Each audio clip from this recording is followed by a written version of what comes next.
Hey, hey, hey! Ou je devrais-je dire oh, oh, oh! Pardon. Épisode spécial Noël, les amis. Sans plus tarder, invité du jour, c'est parti. Philippe, merci d'avoir accepté l'invitation pour Avec cette... plaisir, merci Marie. Donc, j'ai un petit jeu pour toi, un petit 60 secondes chrono. Donc, on est honnête avec les gens, je t'ai rien dit, t'as pas pu préparer le jeu, C'est donc vrai, ouais. tout va être improvisé. Donc, je vais mettre un chrono. Et tu vas avoir 60 secondes chrono pour... Alors, je vais te donner l'alphabet. Enfin, du coup, on va faire par ordre, voilà, l'alphabet.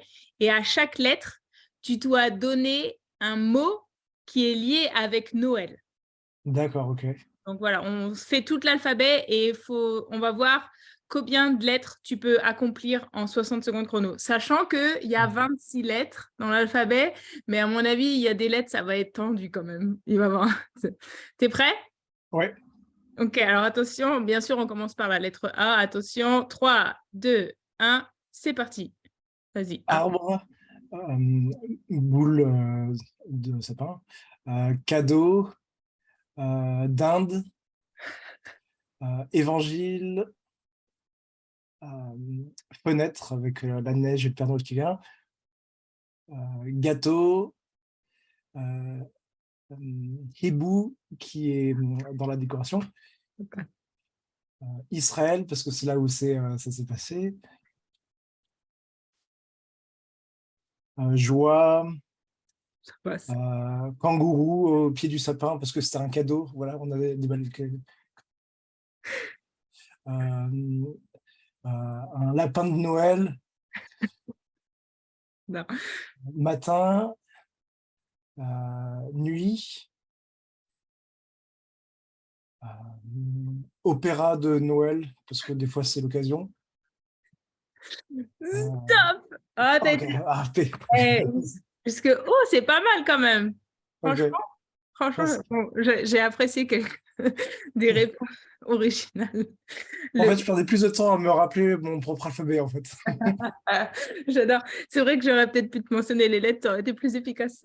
Tu perdais peut-être moins de temps. Ah, mais oh, c'est pas mal quand même. Ça fait combien de lettres, ça? Je suis nulle en maths, mais c'est plus de la moitié en tout cas, ça c'est sûr. Ouais, un petit peu plus. Ouais. Non, franchement, bien joué. En plus, comme ça, sans prévenir, moi, j'aurais pas fait mieux, je suis sûre.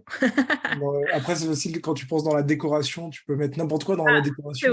C'est vrai, tout passe. Tout passe. Ah, bah, c'était top. Ok, du coup, Philou, tu as préparé un petit partage pour nous. Je te laisse Ouais, en bah, transition. merci Marie. Ouais, c'est vrai qu'on parle souvent de Noël et que on parle du personnage de Jésus. Mais si on revient un petit peu plus en arrière, j'avais en tête ce personnage dont on parle un petit peu moins souvent à cette époque, mais c'est basé sur Genèse 45 et c'est un passage qui est assez émouvant juste après le discours de Judas à un moment où ça se passe en Égypte et c'est le personnage de Joseph. Et Judas, il a un rôle particulier avec Joseph, c'est son grand frère, c'est aussi le frère par lequel la tribu de Judas vient. Et dans cette tribu de Judas, plus tard, il y a le roi David, et plus tard, donc, il y a son descendant ultime qui est Jésus. Et c'est vrai que parfois on oublie qu'il y a eu 400 ans de silence entre l'Ancien et le Nouveau Testament. Donc juste avant la naissance de Jésus, il y a quasiment eu une attente messianique chez le peuple juif de 4 siècles avec les derniers écrits de Malachie. Ouais. Hmm. Donc c'est cette période-là dont on va parler. Il y avait Mhm. eu pas mal de désespoir, Marie, à cette époque. Il y avait genre beaucoup de guerres et d'attentes. Et le peuple juif ne savait plus trop quoi attendre, en gros. Ouais. Mhm, mhm. Ouais, 400 ans, ça doit être... c'est vrai quand... Enfin, oui. Pour la patience, enfin, ouais, on s'en rend pas compte, mais c'est super long, 400 ans. Oui, oui. Et donc, il y avait cette attente pour le peuple juif quand les écrits de Matthieu commencent à venir vers nous. Mais Joseph, quelque part, il était un précurseur ou une image ou un type de Messie souffrant, un Messie un type de Messie qui a beaucoup de liens, en fait, de comparaison avec Jésus. Et si on fait un rapide topo, ouais, voilà, Joseph, c'était le 11e fils de Jacob. Le premier de Rachel, c'était la femme préférée de Jacob à l'époque. Et à 17 ans, on a cette histoire, voilà, il garde les troupeaux, il a son super manteau, on voit qu'il est affiché comme étant le fils favori. Il commence à faire des rêves, ses frères sont dans la jalousie parce que dans les rêves, ils voient bien que leur place, c'est d'être en adoration quelque part, presque devant leur frère et tout, parce qu'il les sauve. Il y a cette sorte d'animosité qui atteint son summum, il projette de le tuer. Euh, Rouben veut pas, mais pendant que Rouben est absent, ils arrivent quand même à vendre leur frère aux marchands, et plus tard, ben, Joseph se retrouve en Égypte. Il comprend pas trop, mais il est dans la maison de Potiphar, il excelle dans tout ce qu'il fait, il bénit Potiphar, il a une grande place. Malheureusement, la femme de Potiphar, elle a les yeux sur lui, elle essaye de le séduire, et en fait, il fuit devant tout ça. Et c'est quelque chose qui était dur pour lui parce qu'il est mis en prison. Euh, Là, dans la prison, il interprète les rêves des prisonniers, il y a le boulanger, il y a les chansons du roi qui sont sauvées par ça. Et en fait, c'est surtout les chansons qui est sauvé là-dedans. Plus tard, les chansons se souviennent de Joseph et il dit, mais roi, toi qui as des rêves, ben, je connais un prisonnier qui peut t'aider. Et donc, on a cette histoire. C'est vrai que Genèse en parle beaucoup, mais il y a des dizaines de chapitres consacrés à Jacob et Joseph.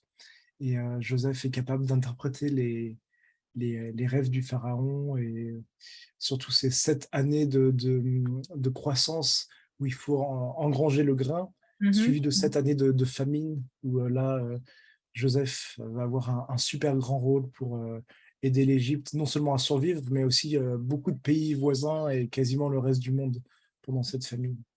Donc c'est important. Et là où je veux en venir, Marie, c'est que pendant toutes ces années d'abondance, ben, Joseph, il a eu 2 fils. On ne se souvient pas souvent, mais c'est Manassé et Éphraïm, des fils qui lui sont nés d'une Égyptienne et en Égypte. Et quand la famine est arrivée en Canaan, ben, justement, c'est là que ça a poussé les autres frères. Donc le père Jacob a envoyé les fils, et ils sont allés chercher du grain en Égypte. Et quelque part, c'est là que eux n'ont pas reconnu Joseph. Joseph, lui, il les a reconnus. Et souvent, on parle du peuple juif qui ne reconnaît pas celui qui va les sauver. Et c'est un peu mon métier, quelque part, d'aider les personnes juives à connaître leur sauveur, leur Messie. Et Joseph, c'est une très bonne image du fait qu'il ait pu sauver sa propre famille. Bon, il y a plein de chapitres qui se passent à cette époque-là. Et c'est vrai que il y a eu toute cette histoire où ils ont dû laisser le frère Siméon repartir. Ah, maintenant c'est Benjamin qu'il faut amener. Et le père Jacob, il n'était pas trop chaud pour ça. Toute l'histoire, c'est vraiment, en fait, à chaque fois, moi, quand je la lis, ça me fait Ouais. penser vraiment ça pourrait être vraiment un film, en fait. Enfin, ça Ouais. pourrait être un film, voilà, à Hollywood. Enfin, il y a vraiment tous les trucs qui se passent. C'est vraiment des trucs de dingue. Et tu vois le fil conducteur, quand même, du personnage de Joseph jusqu'à la fin. Et tu Ouais. vois vraiment l'arc de tout ce qui se passe, toutes voilà, les disputes, les machins, le drama un peu. Et pour qu'à la fin, on comprenne. Ah, voilà pourquoi. Ouais, Et ouais, c'est ça. Et avec ce que Judas fait dans son discours en Genèse 45, on n'a pas eu le temps de lire tout le chapitre, mais on voit que Judas, il a voulu sauver la vie de Benjamin. Il dit, mais prends-moi à sa place, ou sinon mon père, il va avoir le cœur fendu, il va avoir le cœur brisé, il va mourir, quoi. Et quand il entend ça, Joseph, bah, ses larmes, elles viennent, il se révèle donc à ses frères. Et il voit en fait que le cœur de ses frères, et il a carrément changé par rapport à il y a 20 ans, quand ils avaient fait cette technique de trahison contre lui.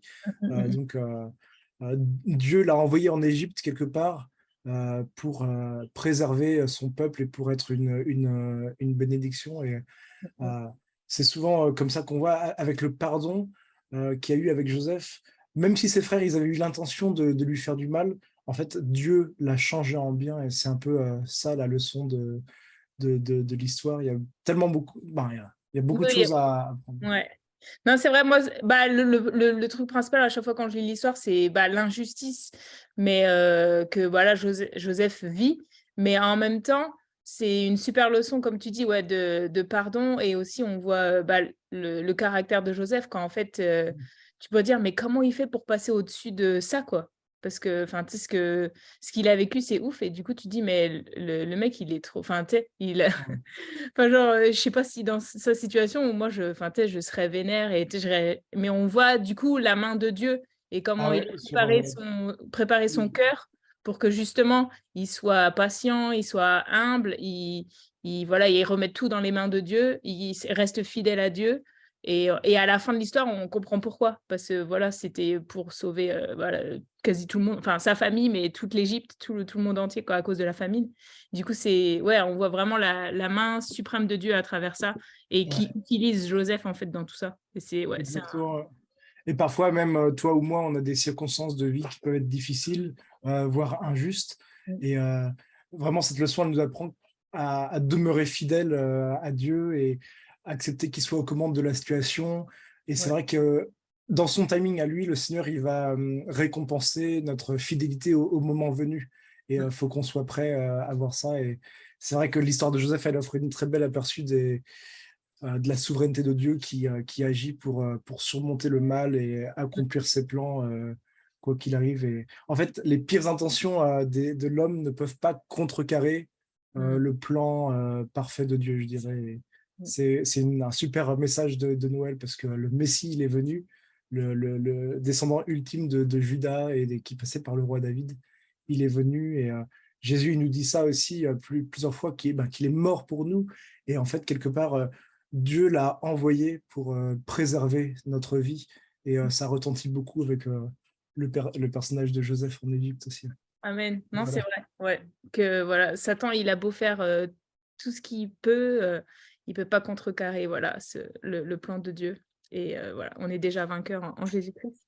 Non, c'est un super message, super encourageant et c'est vrai que, ouais, le personnage de Joseph, les amis, si vous connaissez pas, allez étudier parce que c'est vraiment un bon exemple, de vie, voilà, juste, ouais, par sa persévérance malgré l'injustice et comment il est resté fidèle à Dieu, ouais, c'est un super encouragement.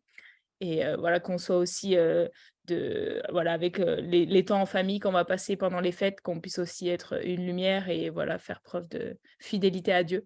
En tout cas, merci, Philippe pour ce passage, pour cette petite, voilà, petite étude, petit partage et les amis, on veut vous souhaiter de bonnes fêtes de fin d'année.